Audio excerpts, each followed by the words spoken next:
mis amores a la YouTube, espero que se encuentren hoy muy bien. Bienvenidos a un nuevo caso.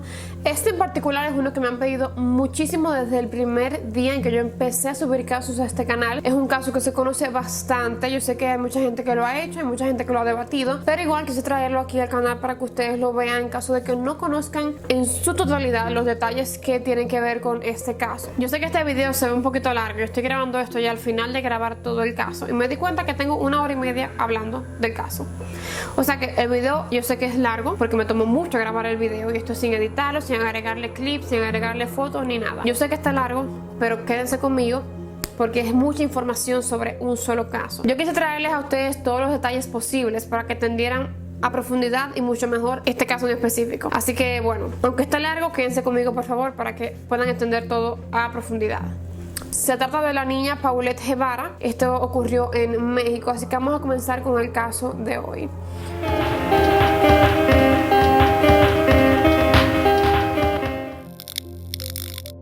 Paulette tenía 4 años de edad en el momento en que ocurrió todo lo que les voy a contar a continuación. Ella nació prematura a tan solo 25 semanas de gestación. Cuando su madre Lisette tuvo que traerla al mundo, ella pesaba mucho menos de 2 libras. Y no tan solo esto, sino que cuando ella nació los doctores le dijeron tanto a Lisette como a su padre Mauricio Guevara, la verdad es que no veo muchas posibilidades con la niña. No sabemos si ella va a lograr vivir por un largo tiempo y en caso de que lo haga va a presentar muchos problemas, muchas limitaciones y quizás alguna discapacidad.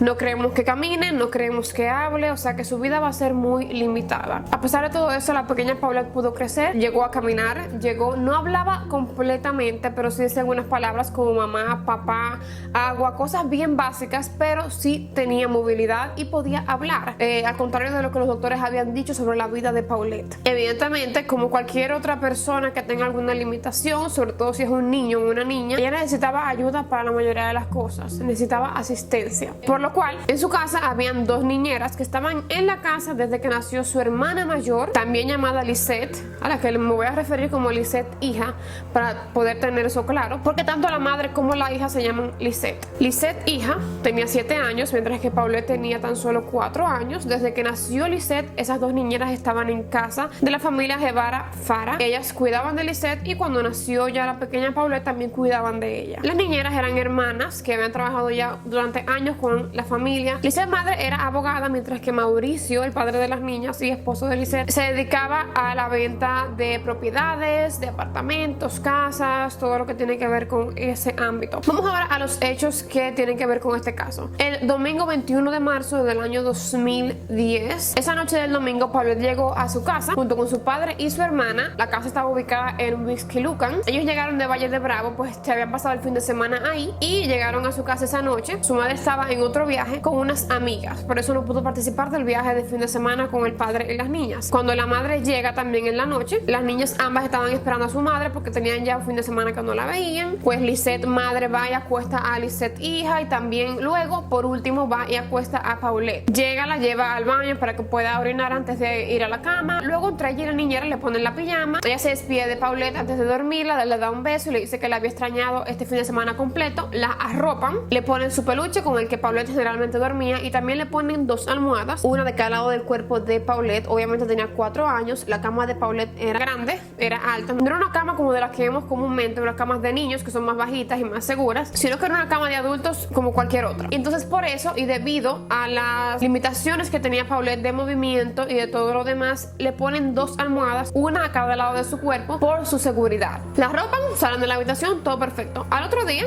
ya es lunes, es decir que las niñas deben ir al colegio. Primero levantan a Lisette hija, que debe estar primero en el colegio, la preparan, la mandan al colegio, todo perfecto, y luego se disponen a preparar a Paulette. Esa mañana Erika, una de las 2 niñeras, va a despertarla, va a quitar las sábanas y se da cuenta que Paulette no está ahí, va al baño a revisar si la niña está ahí, pero tampoco está ahí, y luego va a la habitación, abre un poquito la habitación de los padres para ver si la niña está ahí. Ella no logra ver nada, pero se da cuenta que Mauricio no está en cama, solamente Lisette madre, por lo cual ella entiende que quizás Paulette se sintió mal de noche, que es algo que ocurría frecuentemente. Cada vez que Paulette se sentía mal de noche, ella se iba a la cama de sus padres, que quedaba justamente al lado de la habitación de ella, justamente al lado. Y se iba de noche a la cama de sus padres y de vez en cuando, si se ponía muy mal, entonces se la llevaban al médico. Por lo que Erika entendía que la niña se había sentido mal, se había ido a la cama de sus padres y se había sentido muy mal, y su padre decidió llevársela al médico. Por eso Mauricio no estaba en cama y por eso Paulette tampoco estaba en cama ni aparecía por el apartamento. Es entonces cuando ella logra hablar con Lisette y le dice: la niña no está aquí, entiendo que se habrá ido con Mauricio. Lisette dice: no, pero Mauricio no tiene la niña. Y ahí entonces comienzan a preocuparse,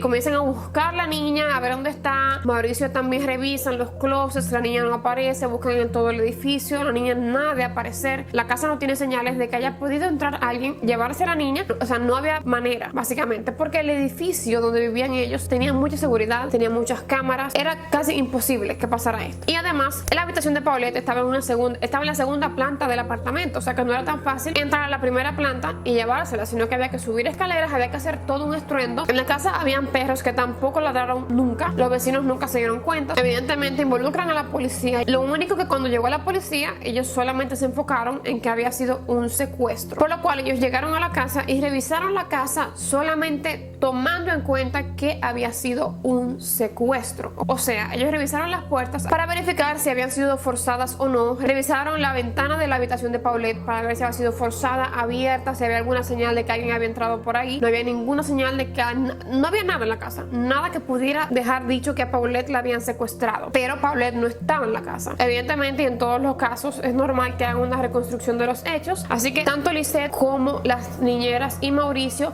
hacen una reconstrucción de todo lo que pasó el día antes y lo que pasó ese mismo día cuando se dieron cuenta que ya Paulette no estaba. La noticia de la desaparición de una niña de 4 años, que no tan solo es una niña de 4 años, sino que también tiene impedimentos de habla y de movimiento, que tiene ciertas limitaciones, llegó no tan solo a todo México, sino que también llegó a muchos otros países, porque no era algo normal. Revisaron las cámaras de seguridad y no había nada. Al parecer había un tipo de fallo en las cámaras justamente ese día y por eso no se grabó absolutamente nada, ni la salida ni la entrada de alguien que pudiera llevarse a la niña, a pesar de que en la casa no había señales de que alguien entró a llevarse a la niña o a cometer algún robo. Búsqueda siguió, Paulette había salido en todos lados, su tía se encargó de llenar todas las redes sociales de las fotos de Paulette, la madre de Paulette hizo varias entrevistas también pidiéndole a quien sea que se haya llevado a su hija que la devolvieran sana y salva, que la dejaran en cualquier centro comercial, que no les importaba nada, solamente que la niña estuviera a salvo y que pudieran recuperarla. Es en este momento en que la gente comienza a encontrarse muy raro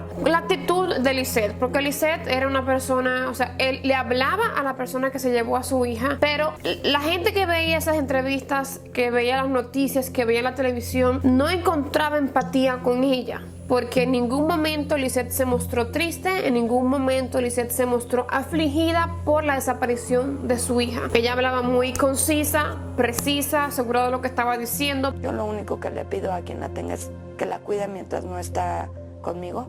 Cuídala mucho, es una niña que necesita cuidados especiales, de veras. Pero sí se veía un poco nerviosa en los videos, en las entrevistas. Incluso a veces se le escapaban algunas sonrisas, algunas risitas, pero igual. Todo el mundo lidia con las situaciones fuertes de manera distinta y no todo el mundo está acostumbrado a estar al frente de cámaras, no todo el mundo está acostumbrado a nada de eso. O sea, que a pesar de que no se le notaba tristeza ni desesperación por su hija, la gente también le daba el beneficio de la duda, porque evidentemente no es normal aparecer en televisión todos los días. Ella ofreció también algunas entrevistas en la casa, en el cuarto de la niña, donde se daba como un pequeño recorrido por el cuarto de la niña, enseñándole cómo fue que pasó todo, enseñándole sus cosas, su habitación, su cama, que había sido construida especialmente para ella, para simular lo que parece ser un barco, según afirma Lisette. Mauricio también salió en los medios de comunicación pidiendo por su hija, pidiendo que por favor la regresaran, que donde sea que estuviera, si alguien la veía, que por favor avisara a cualquier persona para poder rescatar a su hija. Él también dejó saber que lo que pasó ese lunes 22 de marzo en la mañana, por lo cual Erika, la niñera, pensó que él se había ido con la niña, es que él había salido a hacer ejercicios esa mañana y por eso no estaba en la cama junto con Lisette madre, pero que él tampoco se había dado cuenta de que la niña había desaparecido, porque normalmente quienes despertaban a la niña, la preparaban y todo, eran las niñeras. Ellos no se involucraban en ese proceso en las mañanas. Bien, durante el transcurso de los días fueron amistades de Lisette, madre, y de Mauricio a casa a mostrarles apoyo. También fueron amistades a quedarse con ellos ahí para darles apoyo. Durmieron varias personas, o sea, como era la única habitación vacante de la casa, puesto que Paulette no estaba en casa, estaba desaparecida, pues la gente que iba de visita a quedarse allá dormía en la cama de Paulette. Y a la vista de que no aparecía ninguna pista de que la niña había sido raptada, pues ya las autoridades comenzaron a sospechar del círculo más íntimo de Paulette, que era su familia directa y ambas niñeras. Bien, por lo cual entonces la Procuraduría General del Estado de México, de la mano del procurador Alberto Vaz, deciden que van a tener un arresto domiciliario en otro lugar, en un hotel precisamente, para tanto Mauricio, Lisette y para las niñeras Erika y Marta Casimiro. Había ciertas discrepancias entre lo que decía cada quien, sobre todo entre lo que decían las niñeras y lo que decían los padres. No había una relación que se llevara. Entonces el 29 de marzo se toma esa decisión de que los van a sacar del apartamento, y ya es luego cuando el 30 de marzo se los llevan al hotel, cada uno por separado, para poder entonces interrogarlos de manera individual. Y ese mismo día peritos fueron a la casa, al apartamento donde vivía la familia Guevara Fara, y se dispusieron a reconstruir los hechos tal cual debieron suceder según los padres de Lisette y también las niñeras, porque como les comenté, desde el día 1 ellos reconstruyeron los hechos para ver qué había pasado. Así que los peritos se fueron al apartamento para reconstruir los hechos tal cual, dígase desde la noche hasta la mañana, para ver si habían perdido algo, si no habían encontrado algo, si algo se les había pasado por alto, ¿no? Durante este tiempo los padres están siendo interrogados, al igual que las niñeras, y es cuando salen a la luz muchas cosas. Obviamente, cuando te están interrogando por un crimen, te preguntan una y otra vez lo mismo para verificar que tú no cambies las versiones y que lo que tú digas se mantenga constante. Tú puedes cambiar uno que otro detalle porque te vas acordando de cosas más específicas, pero la esencia de lo que tú estás diciendo debe mantenerse igual, intacta, ¿bien? Mientras que los padres de Paulette sí decían haber buscado a la niña como locos, que no encontraban a la niña, que la buscaron por todos lados, las niñeras decían, ellos nunca buscaron a la niña. De hecho, cuando fuimos a decirle que la niña no aparecía, Lisette, madre, lo que dijo fue, bueno, pero búscala mejor. Y punto, mientras ella se fumaba un cigarrillo y bebía café, sentada muy tranquila.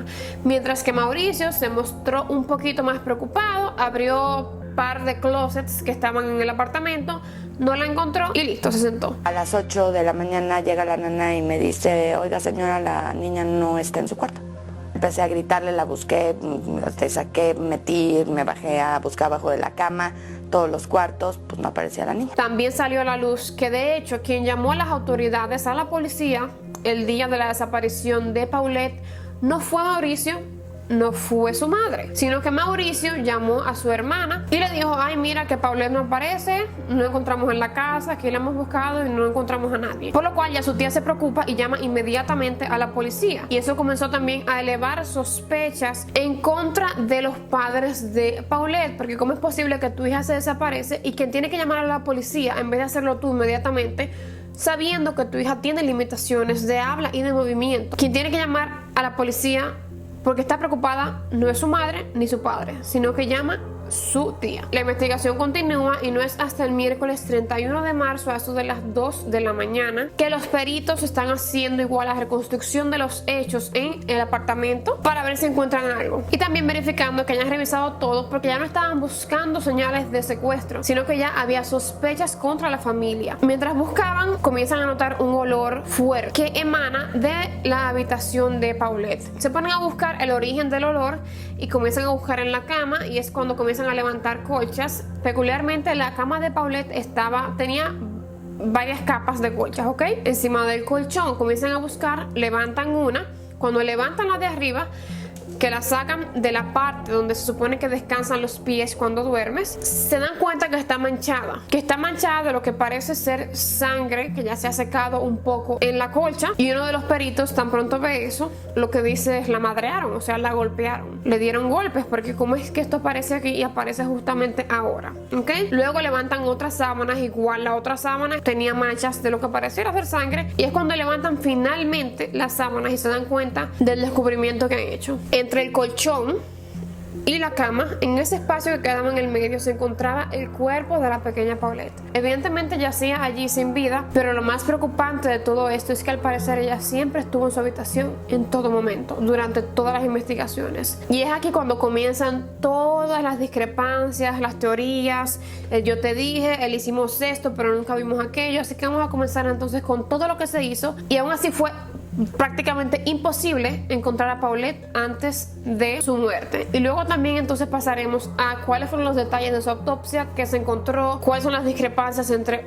un médico y otro médico, qué es lo que dicen, así que vamos a comenzar con esa parte. Sucede que en los días anteriores parte de la investigación fue llevar perros entrenados para ver si podían seguir el olor de Paulette. Personal de servicios periciales y 4 perros especializados se abocaron a buscar a la niña. Mucha gente discutió el hecho de que cómo es posible que un perro entrenado no pudiera encontrar el olor a cadáver de Paulette si aparentemente ella había muerto ahí desde el día 1, desde el día en que desapareció. También se encontraron extraño que la niña hubiera podido salir de las 2 almohadas que tenía a cada lado de su cuerpo, como les comenté que ellos la acostaban normalmente por su seguridad, y cómo es que ella se había bajado, o sea, se había movido totalmente y se había ido bajando hasta llegar a esa parte de la cama cuando las 2 almohadas estaban en perfecto estado, o sea, todo estaba igual como lo habían dejado, excepto que Paulette no estaba ahí. Es como si lo hubieran sacado del rompecabezas, punto. Era algo muy extraño, porque si ella se hubiera movido, se hubiera cambiado de posición mientras dormía o lo que sea, que también es posible, pero algo de la cama debió cambiar, las almohadas debieron por lo menos caerse a los lados, porque si ella se movía de posición algo se iba a caer, pero nada había cambiado. También se discutió el hecho de que Lisette madre dio varias entrevistas en la habitación de la niña, y también se grabó mientras las niñeras hacían la cama para enseñar cómo era que ellas hacían la cama, para enseñar cómo es posible que la niña no se haya desaparecido, cómo ellos hicieron la cama ese mismo día, y también cómo ellos hicieron la cama cada vez que una persona dormía en casa de la familia, porque como les comenté, muchas de las amistades de Lisette y de Mauricio fueron a darles apoyo y se quedaban a dormir en la casa y dormían justamente en la cama de Paulette. Nadie se dio cuenta que su cuerpo estaba ahí, nadie se dio cuenta que el olor del cuerpo estaba en la habitación. Era algo muy extraño, sobre todo por la manera en que se encontró a Paulette en la cama. Alzas y metes la mano, digamos tu nariz está muy cerca al punto. ¿Tú cuando estás aquí hueles algo, por pequeño que sea? No olía nada. Nada. El video está en YouTube, yo lo voy a dejar debajo en la cajita de información para que quienes puedan verlo. Es un video fuerte por la manera en que se encuentra la niña, no hay nada extremadamente gráfico, pero es un video fuerte porque la niña está ahí, se ve la niña cómo se encuentra. Así que quienes quieran verlo para entender precisamente cómo fue que encontraron la niña, que era básicamente imposible hacer la cama una y otra vez y no encontrar nunca a Paulette ahí, porque incluso Paulette estaba como si fuera arropada con las sábanas, ¿ok? Ella estaba arropada con las sábanas y arropada con las colchas, y las niñeras lo que dijeron fue, es que es imposible porque hicimos la cama una y otra vez. Incluso para una reconstrucción de la policía, ellas la grabaron haciendo la cama, la parte del pie de la cama. Durante la reconstrucción se le pidió a Erika que mostrara a detalle cómo se encontraba la cama de la niña. ¿Qué tan metida estaba, si no estaba metida, todo eso? Erika colocó la colcha en la posición tal y como la encontró el domingo 21 de marzo, antes de acostar a Paulette.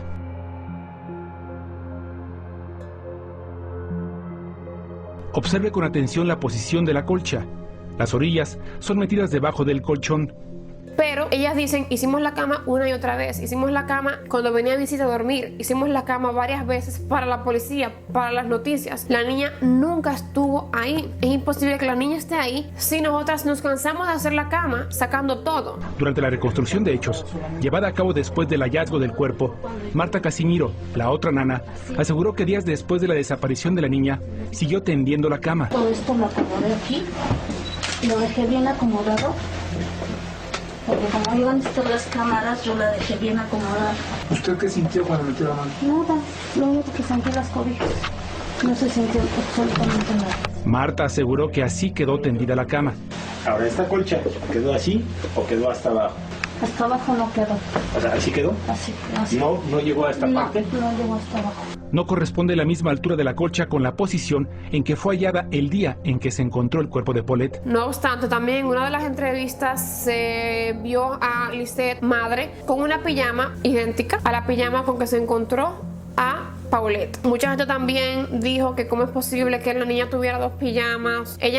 La familia nunca aclaró este problema, esto de que la pijama apareciera en noticias y luego Paulette apareciera muerta con la pijama que apareció en las noticias anteriormente perpuesta. Pero igual puede ser que la niña tuviera un par de la misma pijama, o puede ser que esa pijama fuera de Lisette hija y Lisette madre quisiera enseñarles a las autoridades o a las personas que la estuvieran entrevistando cómo andaba Paulette en esa noche. Todo es posible. Ellos nunca aclararon, pero hay espacio para muchas dudas. También comenzó la gente a dudar aún más de la familia, sobre todo de Lisette, no tan solo porque Basbas salió básicamente en cámara diciendo que él creía que la familia tenía algo que ver, sobre todo la madre, sino también porque en una de las entrevistas se pudo escuchar a Lisette diciendo cosas que no parecían normales en la desaparición de tu hija de 4 años. Mostró comentarios que estaban apartados del estereotipo de una madre desesperada por encontrar a su hija.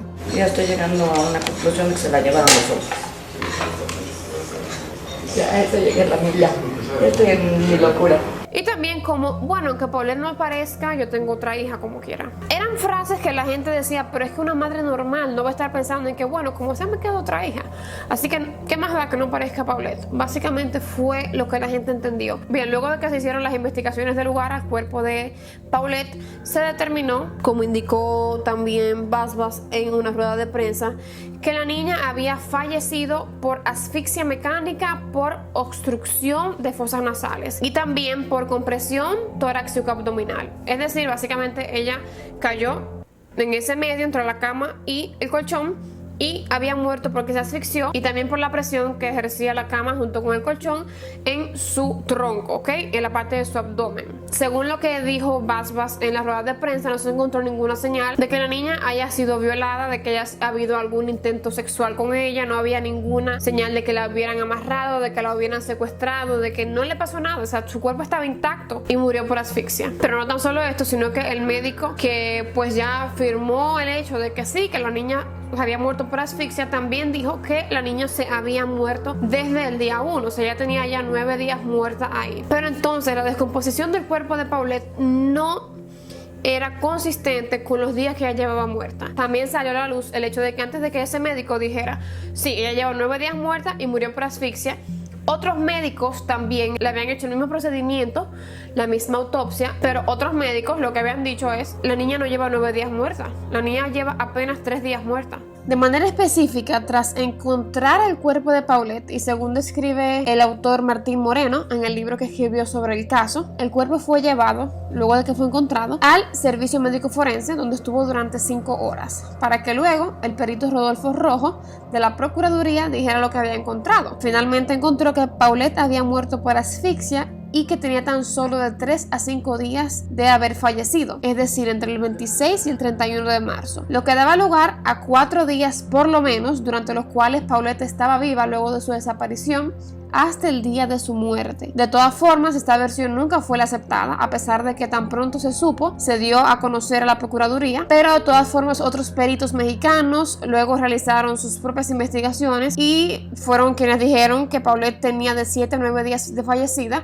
lo que finalmente sí coincidía con la fecha de su desaparición, y esta fue la información que al final se hizo pública. Y eso ya se iba a la par con el estado en el que encontraron el cuerpo de Paulette, ya que las sábanas, en vez de tener sangre, lo que tenían era, parece que, fluidos de descomposición y todo lo demás. Un cuerpo que ya tenía 9 días ahí no hubiera estado tan bien preservado. Es lo que básicamente decían los otros médicos. De todas formas, la Procuraduría Estatal creó una página en el 2010, luego de todo el revuelo de que se encontró a Paulette en la cama y nadie creía nada. Ellos crearon una página en el 2010 llamada Transparencia Caso Paulette, que ya no pueden encontrar, pero sí quedan las imágenes. En la página, básicamente, ellos intentan explicar y justificar por qué, si el cuerpo de la pequeña estuvo ahí en la cama durante los 9 días, nadie la encontró, ni los perros, ni los investigadores.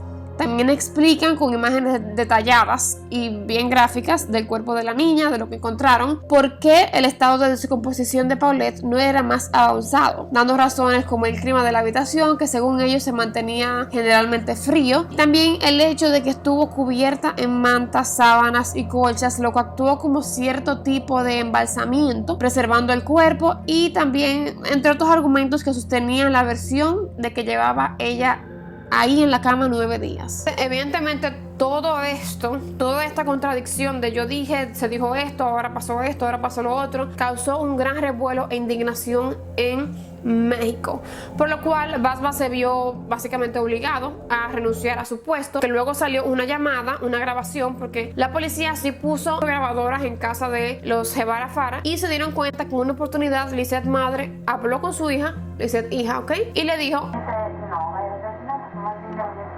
estamos muy tristes porque mi mamá está separada. Entonces, ¿por qué, mamá? Es todo lo que tienen que decir, mamita, porque si no se empiezan a malinterpretar las cosas, nos pueden acusar de que nosotros nos grabamos, que tú la empujaste afuera para perderla, entonces mejor no digas todo, ¿ok? Porque no sabemos nada. O sea, refiriéndose a su hija, era demasiadas cosas una tras de otra que incriminaban de cierta manera, porque no había nada realmente tangible de que ella fuera culpable, pero incriminaban de cierta manera a Lisette madre con todo esto. También se discutió, quizás la niña la habían sacado de ahí, la habían escondido en algún otro lugar y luego la habían traído porque la niña o se asfixió por el lugar donde la habían escondido, porque evidentemente la niña al parecer sí murió de asfixia, pero no se sabe cuáles fueron las circunstancias. Había muchas cosas que no quedaban claras, pero lo único que sí decían las niñeras era: nosotras cambiamos la cama varias veces, cambiamos las sábanas, la colcha, todo varias veces. La niña no estaba ahí. Las nanas aseguran que jamás vieron el cuerpo de la pequeña porque no estaba ahí, dijeron, ni al hacer la cama. E incluso después que se dijo que la niña había muerto accidentalmente por asfixia porque se había metido ahí, las niñeras les rogaron a la policía que por favor abrieran de nuevo la investigación porque ellas estaban seguras de que la niña no estaba ahí. Ellas habían hecho la cama varias veces y la niña no estaba ahí en ningún lugar. Y es un poco obvio por la manera en que se encontró la niña arropada con las sábanas como si ella fuera parte del colchón y hubieran hecho la cama junto con ella. No tenía sentido. Básicamente no tiene sentido. Luego de todo esto, Lisette madre sigue diciendo que ella no tuvo nada, absolutamente nada que ver con la muerte de su hija Paulette, a pesar de que no tan solo Basbas había dicho que ella sí tiene algo que ver, sino también que ya Mauricio salió públicamente a decir que él pensaba que la culpable de la muerte de su hija había sido su esposa.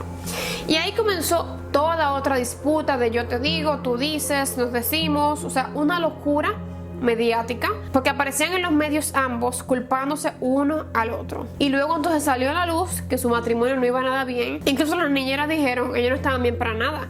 Discutían a cada rato, no tenían problemas de dinero porque no tenían dinero, no tenían ni siquiera cómo pagar el apartamento en el que estábamos viviendo. Entonces también nació la teoría de que quizás ellos pensaban hacer un simulacro de un secuestro para que entonces los padres y la familia de Lisette, que era una familia muy pudiente, ¿ok?, pagara el rescate o lo que sea y ellos pudieran quedarse con ese dinero y luego milagrosamente apareciera Paulette, como ya ha pasado en otras ocasiones y en otros casos, que los padres fingen el secuestro de la niña o el niño o de su pariente únicamente para obtener el dinero de la recompensa. Nunca hubo pruebas de esto, nunca se llegó a comprobar nada, o sea que eso se quedó básicamente como en el aire, pero fue una de las opciones que se ponderaron. Luego Lisette sí afirmó que ella estaba junto con Mauricio porque tenía miedo, número uno, de que él le quitara a las niñas, se quedara con la custodia de ambas niñas, y también por comodidad, obviamente ella se quería quedar con Mauricio. No obstante, también salió a la luz que era muy posible que ese fin de semana, cuando Mauricio se fue con sus niñas y que Lisette supuestamente se había ido con sus amigas por su lado, ella no se había ido con sus amigas, sino que se había ido con un amante. La persona sí salió a la luz con quien supuestamente Lisette tenía un amorío, pero ambos han negado ese amorío, o sea, hasta el día de hoy ellos dicen que nunca tuvieron nada, o sea que era imposible, que ella sí estaba con sus amigas y punto.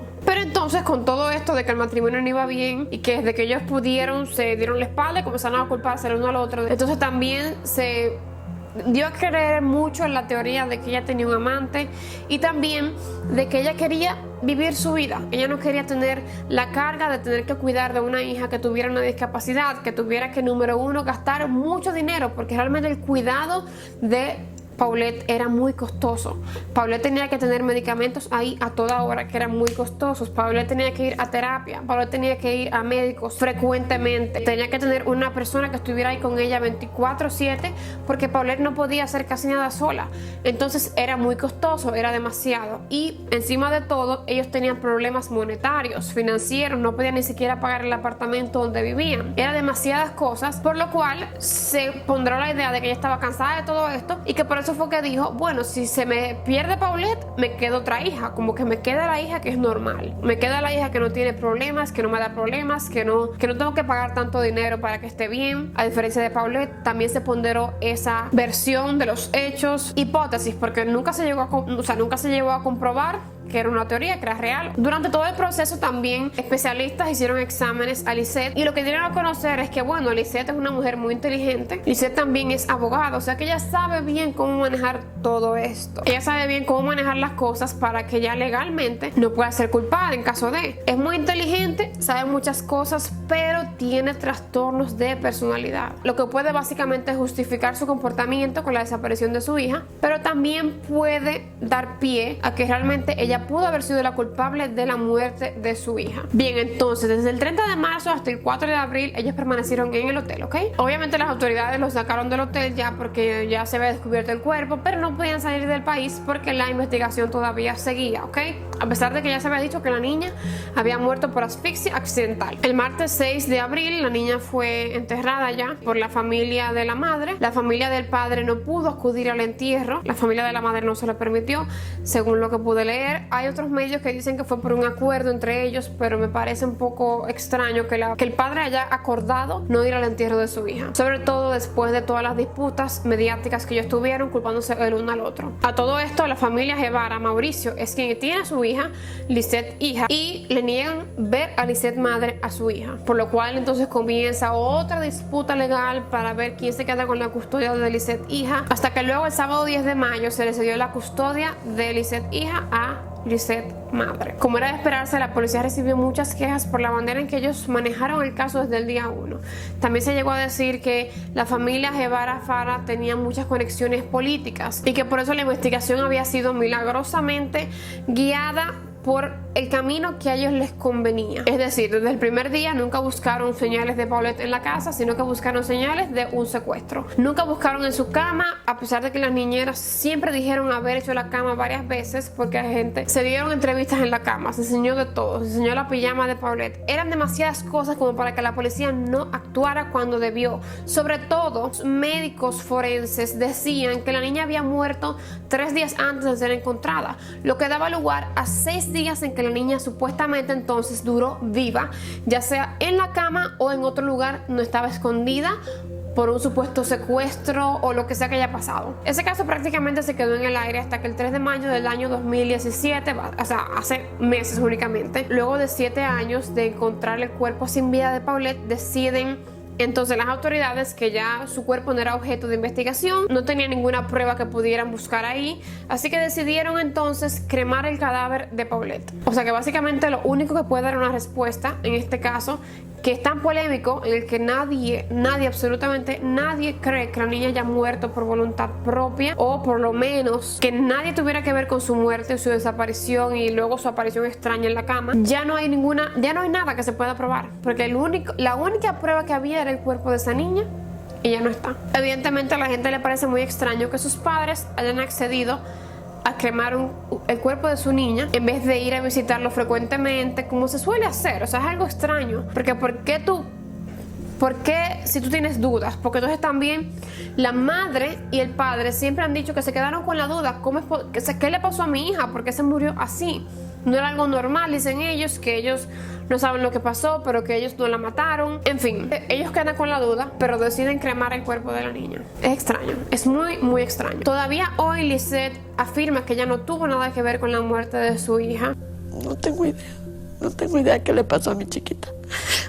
Dios la tiene allá arriba y que paz descanse. Que realmente su esposo junto con Basbas se combinaron de alguna manera u otra para culparla a ella de manera pública en los medios de comunicación para que toda la culpa recayera sobre ella, pero que ella no tuvo nada que ver.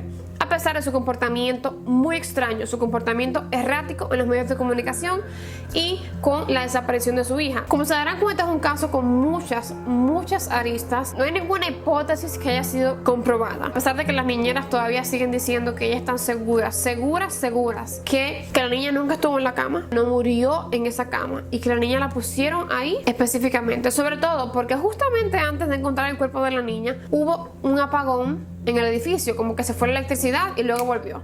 Y mucha gente especula que quizás en ese tiempo en que se fue la electricidad, alguno de los peritos o alguien en el edificio puso a la niña ahí, aprovechando la oscuridad de ese momento, porque recuerden que fue de noche cuando descubrieron la niña, fue a las 2 de la mañana. Entonces también se dice que quizás en ese momento aprovecharon y pusieron a la niña ahí. Es que son como demasiados detallitos juntos que al final yo personalmente pienso, si desde un principio Mauricio hubiera creído que la niña murió por manos de su madre, desde un principio él hubiera hablado y hubiera dicho, la niña murió por manos de su madre, tienen que investigar a Lisette porque yo creo que ella es culpable. Y desde un principio, si Lisette pensaba que Mauricio tuvo algo que ver con la niña y la desaparición, Lisette hubiera hablado y hubiera dicho, yo creo que él tuvo algo que ver, aquí no, algo no está claro, porque es la vida de tu hija que está en juego. Pero a mí lo que me parece es que quizás, no que necesariamente la niña ellos la asfixiaron, pero quizás la niña sí murió por algún tipo de asfixia y que ellos decidieron quedarse callados porque pudieran culparlos por negligencia, porque sabían que la niña tenía alguna discapacidad o limitaciones y aún así no tenían las medidas correctas para que ella no se moviera en la cama o no se asfixiara en otro lugar o X o Y. Yo siento que ellos dos, ambos, tienen algo que ver. Yo no creo que haya sido Lisette sola, porque de lo contrario, y como iba tan mal el matrimonio, Mauricio hubiera hablado desde el primer día, hubiera dicho, aquí hay algo mal, Lisette es la culpable. No creo que las niñeras hayan hecho nada, porque incluso las niñeras, luego de que se dijo que la niña había muerto por asfixia, ellas contrataron un abogado aparte, a pesar de que las niñeras no tenían dinero como para tirarlo para arriba ni para votarlo. Tuvieron que contratar un abogado aparte, pagar ese abogado para ver si hacían de alguna manera que la investigación siguiera, porque ellas estaban seguras de que esa niña no había muerto de esa manera. Y no me parece que una persona que es culpable, que ve la salida de que bueno, ya la niña la pusieron como que se murió por accidente, déjame yo quedarme tranquila porque ya se me fue la culpa. No. Ellas decidieron seguir buscando más a fondo y pedir que reabrieran la investigación. Mientras que Mauricio y Lisette, en vez de pedir que la investigación siguiera, que ellos no estaban conformes, que algo pasó, decidieron comenzar una disputa mediática de culparse el uno al otro en vez de enfocarse en que la investigación siguiera y que encontraran qué fue lo que pasó con la niña. Y encima de todo deciden cremar el cuerpo de su niña. Es algo que todavía no logro comprender bien. ¿Por qué? ¿Cómo? Entonces, bueno, este es el caso del día de hoy. Por si acaso se me fue algún hecho, alguna cosita, este caso es muy grande, sobre todo por todo lo que salió a la luz luego de que el cuerpo de la niña fue encontrado, ¿ok?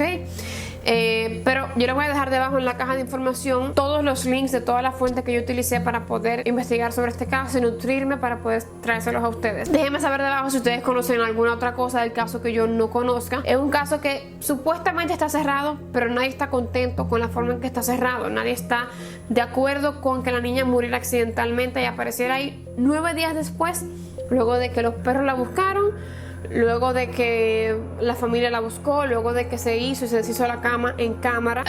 Todavía no está claro, sobre todo cuando también se dice que hay mucha influencia política porque la familia tenía ciertas relaciones políticas que ayudaron a cubrir eso, o quizás también se dijo mucho el hecho de que la niña había muerto porque su hermana la había matado, que es muy parecido al caso de JonBenet Ramsey en Estados Unidos. Es básicamente la versión latinoamericana de JonBenet Ramsey, pero nada queda claro.